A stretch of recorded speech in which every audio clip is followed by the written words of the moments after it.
Welcome to Design Center. This is going to be part two of the making of the first look from my new collection, Feminine Rage, and I hope you like the process. Now that I've placed black kardana on the center, I start by placing red colored sequins along the diagonal line on the top and bottom.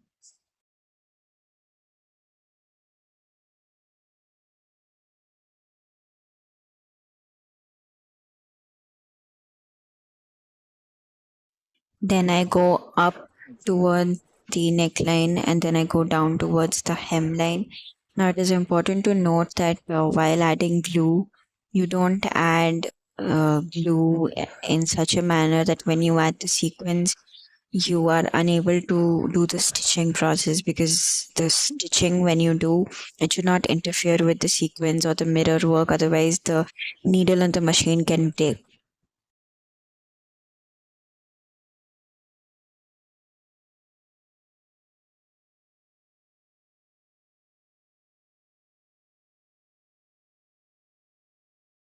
I am adding glue and adding the sequins on the long lines, as in all the lines that I'm making that are going to be very lengthy. I'm adding glue and finishing up those parts first.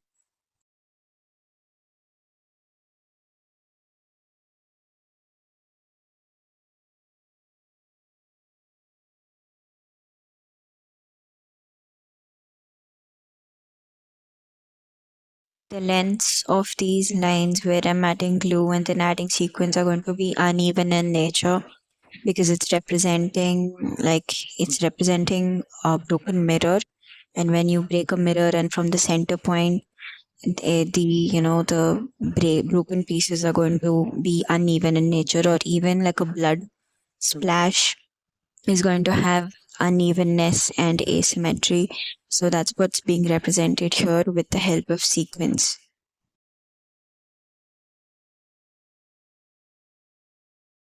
Then I start to make the tiny lines, like they'll be long and the other one would be a little shorter, again to represent the unevenness and to also represent that when there's rage and fury and anger, things aren't balanced.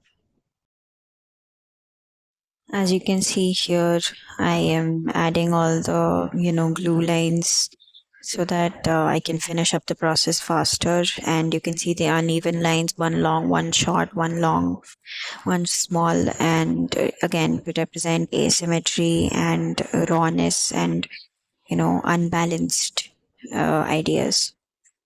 Now adding sequence onto the black side panels, and what I've done is I've stitched the two side panels with the main center front panel, and I've also painted it accordingly so it looked continuous and uniform, because even though this idea represents unevenness, there has to be some sort of uniformity and balance.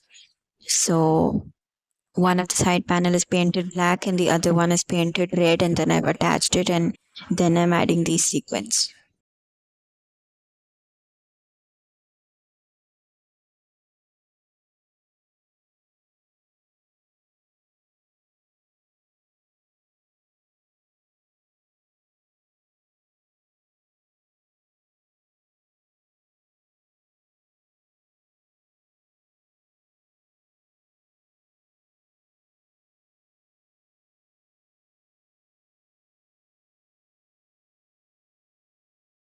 It's important to have an eye for detail and to, look visually if there's anything off balance or something looks a bit weird, and you have to fix that because otherwise the entire look can, get spoiled because of a little bit of miscalculation.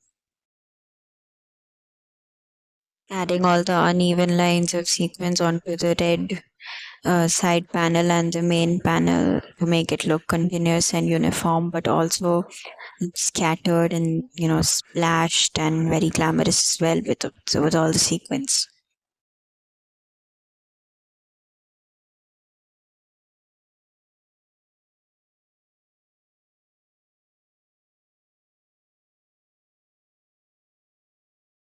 Also a very time taking process, since when you apply glue and then you add the sequins, it will take some time to dry off, and then you have to remove all the excess sequins from top and brush it off and then add it again. So it's a very long time taking process.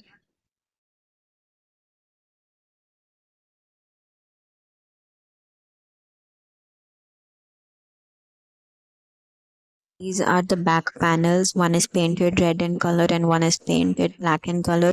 And the sequins are added in this splash like manner. And I've made sure that it does not touch the center back panels on the left or right side. Important to make sure that the sequence does not lie on the position and portion of the pattern where stitching has to be done. So this is the final look of the Grecian blouse, the front view, the side views, and the back view, and I hope you liked it. I will be showing the video for the skirt that I made. I hope you liked this video, and I hope you check out part 1. And if you like this video, please like, comment, and subscribe to my channel. And thank you so much for watching.